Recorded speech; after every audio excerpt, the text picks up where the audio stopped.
पाकिस्तान तहरीक इंसाफ के ऊपर और रहनुमाओं के ऊपर गद्दारी का मुकदमा कहाँ से तजवीज़ आई, नवाज शरीफ मैदान में क्यों आए, ये मामला बहुत दिलचस्प है। मलिक रियाज साहब के एंकर्स की लिस्ट आई है, इसकी क्या हकीकत है? एंकर को हज पे जाने से रोक दिया गया। बिस्मिल्लाहिर्रहमानिर्रहीम, मेरा नाम फ़ारूक फुडाइच और आप मेरा फेसबुक और यूट्यूब चैनल देख रहे हैं। आज के व्लॉग में हम बात करेंगे कि पाकिस्तान तहरीक इंसाफ के ऊपर और रहनुमाओं के ऊपर गद्दारी का मुकदमा कहाँ से तजवीज़ आई, नवाज शरीफ मैदान में क्यों आए, ये मामला बहुत दिलचस्प है। मलिक रियाज साहब के एंकर्स की लिस्ट आई है, इसकी क्या हकीकत है? और एंकर को हज पे जाने से रोक दिया गया, ये सारी बातें क्या हैं, ये आज की वीडियो में करेंगे। सबसे पहले मलिक रियाज की जो फहरिस्त है वो देखते हैं।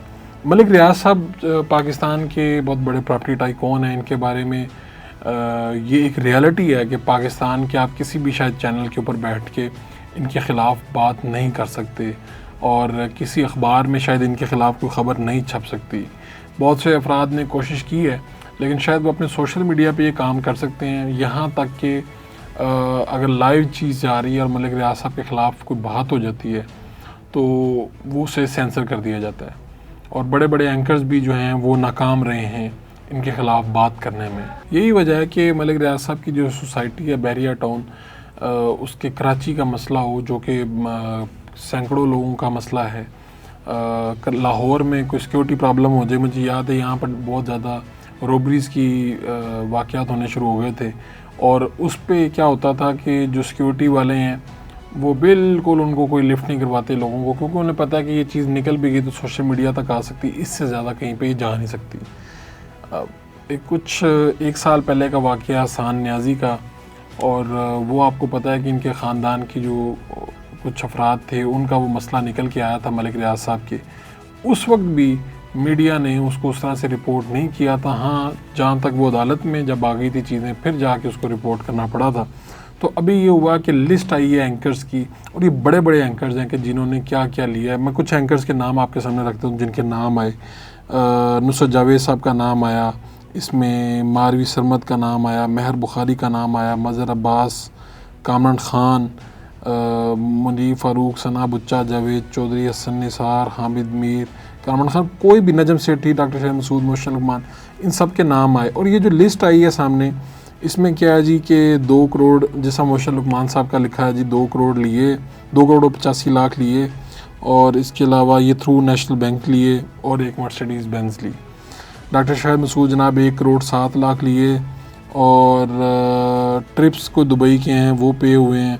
नजम सेठी साहब के एक कनाल प्लाट बैरिया टाउन में 3 fully paid trips to US से, money transfer from Muslim commercial bank, और इस तरह। कामरान ख़ान साहब का 62 लाख हैं, और मनी कहाँ से ट्रांसफ़र हुई है वो, इसी तरह हसन साहब का, हामिद मीर साहब का। तो ये जो पूरी लिस्ट है ये सोशल मीडिया पर लोग जनाब शेयर कर रहे हैं और लिख रहे हैं। जो एंकर्स रोज़ाना शाम को टीवी पर बैठ के लोगों की पगड़ियाँ उछालते हैं, उनकी औकात मलिक रियाज की लिस्ट ने दिखा दी, ये है वो है। और बड़े बड़े समझदार लोग ये लिस्टें शेयर कर रहे हैं। मेरे पास कल कुछ दोस्त आए थे, उन्होंने कहा आप बड़ी बात करते हैं कि जी हक सच की बात करते हैं, तो आपका तब तो मुंह बंद हो गया जब ये एंकर्स के निकले हैं घपले और बड़े बड़े। ये लिस्ट पहली मर्तबा नहीं आई, इससे पहले भी इस तरह की लिस्ट आ चुकी है, कोई आज से 8-7 साल पहले। एक वाक़या हुआ था मोहसिन लुकमान साहब का और महर बुखारी साहिबा का, तो वो उसमें एक कॉल उनकी मलिक रियाज साहब के साथ वो वीडियो मंजर आम पर आई थी। उसके बाद फिर वो लिस्टें आई थी, तो वो बड़ा मामला चलता रहा, बड़ा मशहूर मामला हुआ। शायद आज भी उसकी कहीं ना कहीं वीडियो मौजूद हो। लेकिन ये जो लिस्टें हैं इनकी असल हकीकत ये है, जो करोड़ों रुपए और प्लॉट्स और चीज़ें हैं, तो ये बिल्कुल फ़ेक लिस्टें हैं। बल्कि कई लोगों ने तो मुझे ये भी कहा जी बैरिया टाउन ने ख़ुद पोस्ट की हैं। बैरिया टाउन को पागल ही होगा जो ख़ुद ही पैसे दे के किसी को ख़ुद ही पोस्ट करे। दूसरी बात ये कि ये फ़ेक लिस्टें थी, उन्होंने ख़ुद अपने अकाउंट से भी इसकी तरदीद की है। लेकिन पाकिस्तान के अंदर ये है कि आप प्रोपेगेंडा और परसेप्शन ज़्यादा जल्दी मान लेते हैं लोग, और लोगों ने मान लिया कि जी ये सारे एंकर्स इसी तरह। इनमें से कुछ एंकर्स को मैं ज़ाती तौर पर जानता हूँ जो मलिक रियाज साहब की बातों से इख्तलाफ करते हैं। दूसरी दिलचस्प बात यह है कि इस वक्त मलिक रियाज साहब के करीबी आदमी से मेरी मुलाकात हुई, तो उन्होंने कहा मलिक रियाज साहब पाकिस्तान नहीं आएंगे सिर्फ इस वजह से नहीं कि फ़ौज का या इस्टेब्लिशमेंट का कोई प्रेशर है उन पर, इस वजह से कि उन्होंने पैसे देने हैं सुप्रीम कोर्ट के, और वो एक वो करीबी आदमी थे, तो उनका बिज़नेस का ये असूल है कि पाकिस्तान में उनको आने पे 1000 अरब से ज़्यादा अदायगियाँ करनी पड़नी है, ना सिर्फ सुप्रीम कोर्ट को बल्कि और भी उनके पेमेंट्स रहती हैं, चीज़ें रहती हैं। उन्होंने ये सोचा कि इससे बेहतर ये है कि ट्वीट करते हैं, और वो इस वक्त इनकलाबी भी हैं और चीज़ें भी हैं। इस पे सवाल भी हुआ राना सनाउल्लाह साहब से लाहौर में। तो दिलचस्प बात यह है कि इस वक्त हालात साजगार नहीं हैं मलिक रियाज साहब के लिए, और उससे उन्होंने बेहतर ये समझा कि ट्वीट भी कर दिया। उन्होंने कहा जी मैं किसी से डरता नहीं हूँ, ये है वो है, अपने उसके मुताबिक। हालांकि यही मलिक रियाज साहब जो हैं, इन्होंने कहा था कि मैं फ़ाइलों को पहिए लगा देता हूँ। वो पहिए आपको पता है पाकिस्तान के सिस्टम में कैसे लगते हैं और कैसे मुमकिन है। तो ये सारी जो लिस्टें हैं उनकी हकीकत है। अब आपका दिल करे तो मान लें, दिल करे तो जाएं बैरियर टाउन के अकाउंट्स देखें जाके, खोलें जाके। तो ये फ़ेक लिस्टें हैं जो गालिबन जो इन एंकर्स के मुखालिफिन हैं, एंकर्स को पसंद नहीं करते, उन्होंने 4 नाम इधर से पकड़े, 4 नाम इधर से पकड़े और डाल दिए। अच्छा, दूसरी बात यह है कि जी पाकिस्तान तहरीक इंसाफ के जो चेयरमैन हैं, बानी चेयरमैन इमरान खान, उनके एक्स अकाउंट से वो शेख मुजीब वाली वीडियो चल गई। उसके ऊपर अब एक और बात है, पाकिस्तान की टीम जो क्रिकेट टीम है वो अमेरिका पहुंच गई है, और इसी महीने के ये 1 हफ़्ते बाद पाकिस्तान और इंडिया का मैच है। उस पर पूरी दुनिया की नज़रें होती हैं, ख़ास तौर पर एशिया की तो हैं। तो अब वहाँ पे एक प्लान किया जा रहा है जी पाकिस्तान तहरीक इंसाफ की जानिब से कि वहाँ पे कुछ एहतजाज किया जाए, आर्मी चीफ की तस्वीर लगाई जाए, को पूरी गेम बनाई जा रही है। और आर्मी के इदारों को डायरेक्ट इस वक्त पाकिस्तान तहरीक इंसाफ के कुछ लोग टारगेट कर रहे हैं। इसी तरह लोग कहते हैं, मैं ख़ुद भी इसका हामी हूँ कि मुदरमान कमीशन और जितने मामला हुए हैं उन सब की रिपोर्टें पब्लिक करें, लेकिन कुछ जमातों को एक ख़ास स्पैम में, ख़ास टाइम में चीज़ें ये याद आ जाती हैं जब उनको फ़ायदा दे रही होती हैं। जब उनको फ़ायदा नहीं दे रही होती वो उसी के बड़े वकील बन जाते हैं। अच्छा, अब ये सारी खबर बताने का मकसद ये है कि एक हल्का ताकतवरों का ये सोच रहा है कि पाकिस्तान तहरीक इंसाफ पर पाबंदी लगा दी जाए, पाकिस्तान तहरीक इंसाफ पर बतौर जमात ही पाबंदी लगा दी जाए। और इस पाबंदी लगने से आपको पता है बहुत से मसाइल होंगे, अकाउंट्स बंद हो जाएंगे, दफातर बंद हो जाएंगे, उनकी जो सीट्स हैं, वो जो मसला है उसमें एक नई मुसीबत आ जाएगी, और क़यादत जो है ऊपर से नीचे बड़े मसाइल। इससे पहले भी होता रहा है, ये नहीं कि पहली मरतबा ये ऐसा हो रहा है, लेकिन ये सोचा जा रहा है। इतलात ये हैं कि कहा गया, हुकूमत तक पहुंचाई गई ये बात, और फिर ये नवाज शरीफ साहब तक बात पहुंची, और नवाज शरीफ साहब से इजाज़त तलब की गई कि जनाब क्या ये ऐसा कर लिया जाए, यानी हुकूमत के जो सरबराह हैं उनकी जानिब से।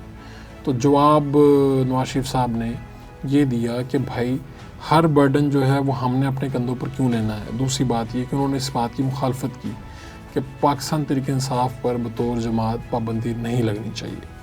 नवाज शरीफ साहब के दिल में बहुत से वाक़यात हैं, बहुत से मामलात हैं कि पाकिस्तान तहरीक इंसाफ ने किस तरह उनके साथ ज़्यादती की, उनकी हुकूमत में क्या क्या चीज़ें हुई, लेकिन इस सब के बावजूद वो ये समझते हैं कि ये बात मुनासिब नहीं है कि इनके पाबंदी लगा दी जाए। और आपको शायद याद होगा नवाज शरीफ साहब को एक मरतबा यही जो इस तरह की ही एक मरतबा सज़ा फ़ौजी जो दी गई थी, वो सज़ाए मौत की भी थी, 13 अगवा केस में, और नवाज शरीफ साहब ने इस बात से इनकार कर दिया।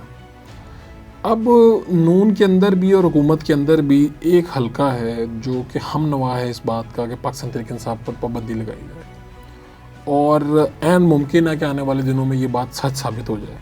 इसकी तरफ जब लोग बहुत ज़्यादा सोच रहे होते हैं, मशावरत चल रही होती है, हवाएं एक तरफ चल रही होती है, तो ऐसा होता है। और इसमें ऐन मुमकिन है कि पाकिस्तान तहरीक इंसाफ खुद भी उनको जवाब दे दे कुछ इस तरह से। यानी ये लगाना कभी भी मेरे ख़्याल में सूटेबल नहीं होगा। लेकिन अब इस बात से भी कोई आपको नहीं है कि ये खिलाड़ी जो हैं ये कप्तान को मरवाने फंसवाने पर तुले हुए हैं। तो देखिए आगे आगे होता क्या है, लेकिन नवाज शरीफ ने एब्सोल्युटली नॉट कह दिया है। अगली खबर ये है कि जी एंकर जो हैं उनको हज पर जाने से रोक दिया गया। उससे पहले खबर ये है कि शायद खाकान अब्बासी साहब की नई जो सियासी जमात है अवाम पाकिस्तान, वो इसी महीने उसका अनाउंस करने जा रहे हैं। शायद खाकान अब्बासी, मिफ्ता इस्माइल, मुस्तफ़ा नवाज़ खोखर उनके साथी होंगे, और कह रहे हैं नई सियासी जमात का नाम अवाम पाकिस्तान होगा। पार्टी झंडे में 2 रंग नीला और सब्ज़ होगा, और इसी माह वो अपने पार्टी के साथी समेत ऐलान करेंगे इस पार्टी का।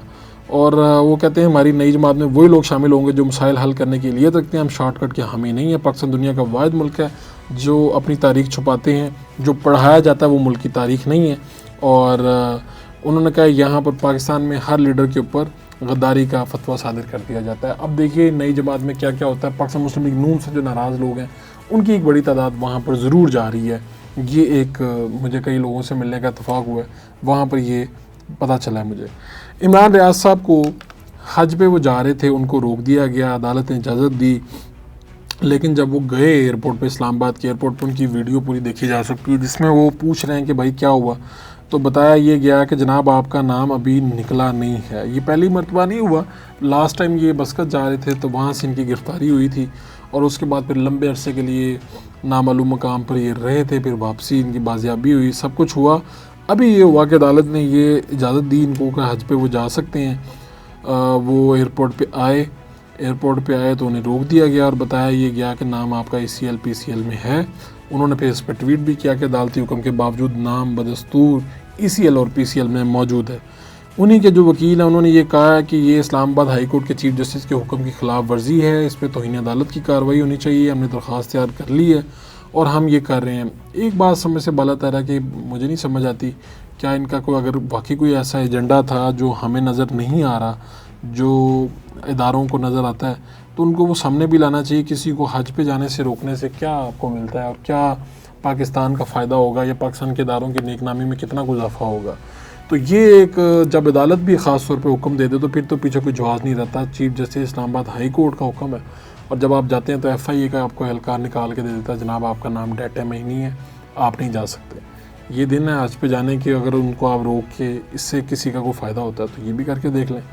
तो ये इस वक्त ओवरऑल सूरत हाल है पाकिस्तान के अंदर, जो करंट चीज़ें चल रही हैं। समाअत मुलतवी कर दी गई है, आज बड़ा हंगामा खेज़ दिन रहा इस हवाले से भी कि चीफ जस्टिस ऑफ पाकिस्तान और पूरा लार्जर जो बेंच है वो बैठा, समाअत हुई, बड़े अप्स एंड डाउन भी आए इस समाअत के अंदर, ये लाइव चीज़ें चलती रहीं। मखसूस नशिस्तों का ये फ़ैसला होना है और रिमार्क्स बड़े दिलचस्प हैं, लेकिन अभी इस पे समाअत जारी है। इसके ऊपर हम पूरा व्लॉग करेंगे जब इसके ऊपर किसी नतीजे पे ये बात पहुंचती है। अपने मेज़बान फ़रूक वड़ाइच को तब तक के लिए इजाज़त दीजिए, अल्लाह ने के बाद।